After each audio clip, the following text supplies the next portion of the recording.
February 1, 1960.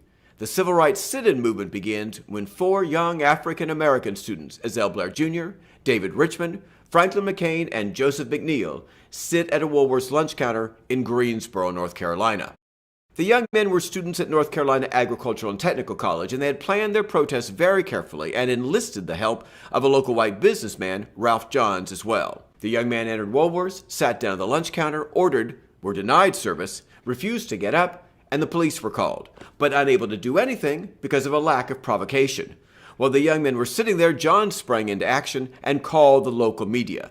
Television coverage arrived and covered the event as the young man sat at the lunch counter for the rest of the day and continued sitting when they returned the next day. That television coverage would make a huge difference. By February 5, some 300 students had joined the protests at Woolworth's, and heavy television coverage quickly spread the movement nationwide, as diverse young people across the South and in the North began various forms of peaceful protest against segregation at public beaches and hotels, restaurants, all sorts of establishments.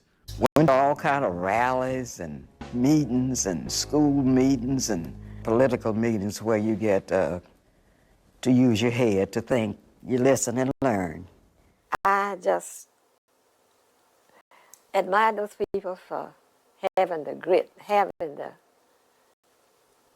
taking all of that punishment. The students at the lunch counter, they had some of that in Houston, Texas Southern College. And the young men would go sit on the counters, and they'd sit there all day, and nobody served them, and nobody said a word, and they'd sit there. So some of the citizens would prepare food and take it there for them to eat.